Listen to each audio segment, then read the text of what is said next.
Good evening. My name is Zach Garber. I'm a doctoral student in English literature at the University of Oxford, and I dream of becoming a professor of literature at one of the universities in Israel. I did my master's degree at the Hebrew University of Jerusalem in 2015 as a scholarship fellow of HESEG, and I'm married to Karen, also a scholarship fellow of HESEG, who I met as a result of our mutual volunteer work at the Lone Soldier Center in memory of Michael Levin. I was born in Canada and brought up in Texas in a conservative Zionist home to parents who met in Israel as part of their graduate studies research at the Weizmann Institute. I studied Hebrew from the age of 6 and later also completed a BA with honors in Hebrew, political science, and English literature at the University of Texas at Austin. As a child, I visited Israel many times, and I remember that every time we came here, I wanted to be like the soldiers in uniform I saw. My parents dismissed it as simply the enthusiasm of a little boy, but that feeling grew stronger as I became more connected to my Judaism. I understood at a very early age that every Jew has a responsibility to defend the homeland. And when I started studying in university, during the time of Operation Cast Lead, that understanding was galvanized into something even stronger. When I arrived at the University of Haifa during my third year of studies as part of a student exchange program, I made the incredible decision to make Aliyah and live in the country. My parents didn't like the idea too much. They were very worried, but as soon as I graduated, at the age of 22, I came to Israel through Garin Tzabar, a program that encourages and provides a support system for young Jewish adults to make Aliyah and serve in the Israel Defense Forces. 3 months later, I enlisted in the Golani Brigade. I served as a combat fighter in the 13th Battalion. During my service, I participated in a platoon commander course, and at the graduation ceremony sat in the crowd one anxious and proud mother who came especially from Texas to watch her child fulfill his dream. To be honest, the time I served in the military was very challenging for me, and I am proud of the privilege I had to participate in such a meaningful and fulfilling service. I had a special connection with a soldier from Texas whom I didn't know before.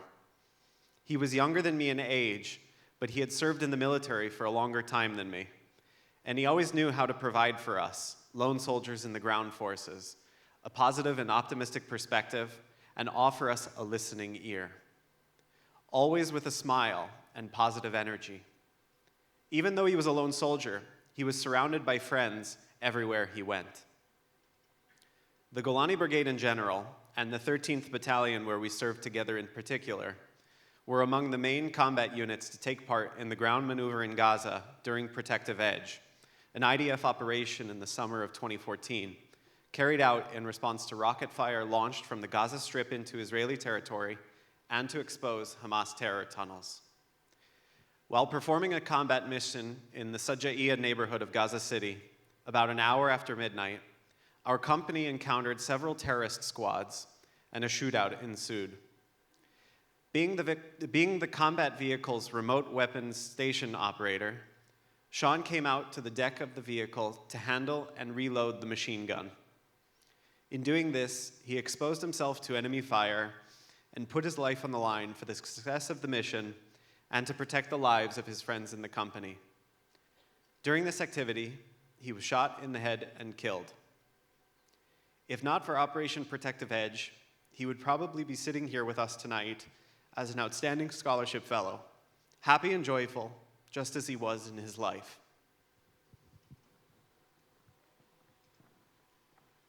קריאה ברשתות החברתיות ובכלי התקשורת קיבצה אמש יחד כ-30,000 ישראלים שבאו ללוות את סמל ראשון שון כרמלי, זכרו לברכה, חייל בודד מארצות הברית.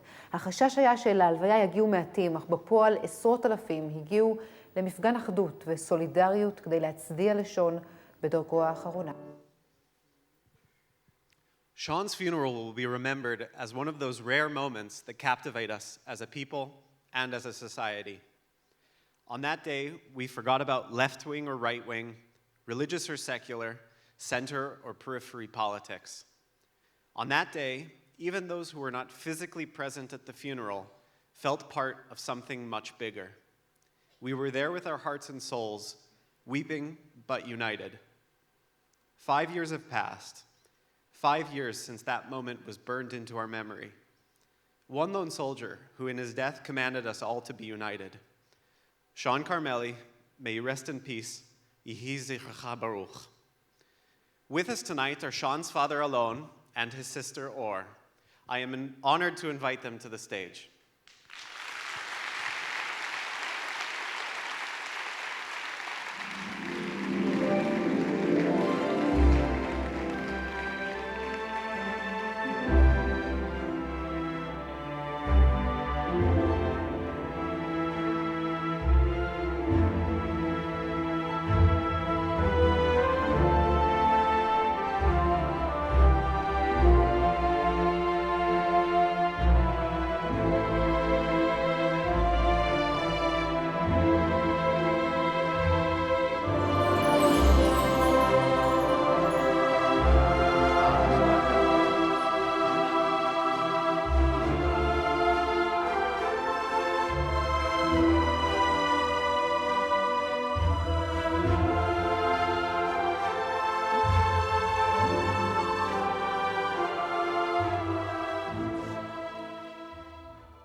Several years ago, I used to get calls every day from Sean, asking advice on what he should study when he goes to college.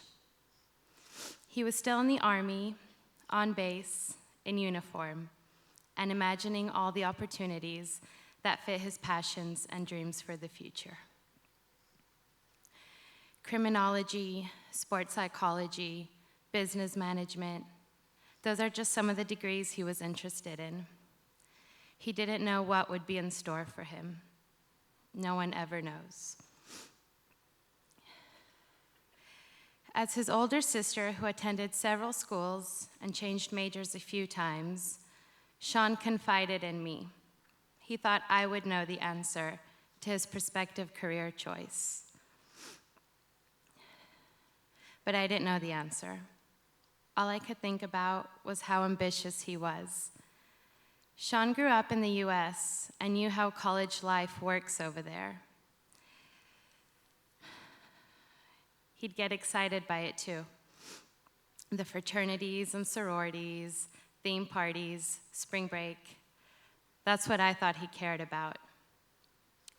Yet there was more to it than that.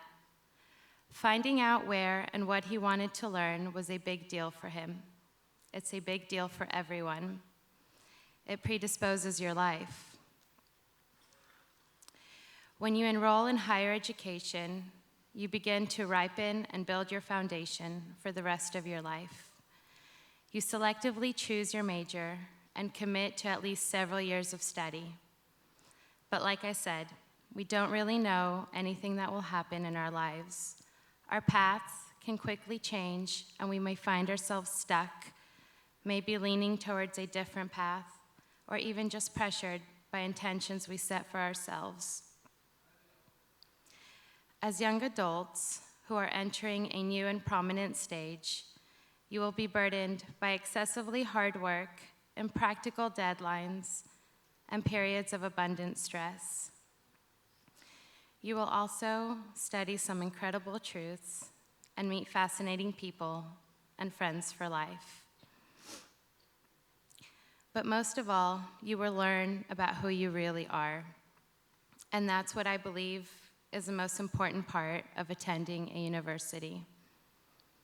It's your incentive to be there and your desire to make a change in your life. It's about the opportunities you take and allow yourself to be and experience and feel. And this is what will shape you for the upcoming years and prepare you for the growth you need to get by. Sean did not get to go to college like he wanted to, but his life was just as complete without it, especially now where he's given the honor to have this amazing scholarship program dedicated to him. Sean was passionate about being a lone soldier, and even more passionate to help other lone soldiers like him. And because of your deep courage and your will to leave your home and come all the way here. You deserve this merit immensely, and you should be extremely proud of taking this opportunity in a vast sphere of many more opportunities. Thank you, HESEG, and best of luck to the recipients.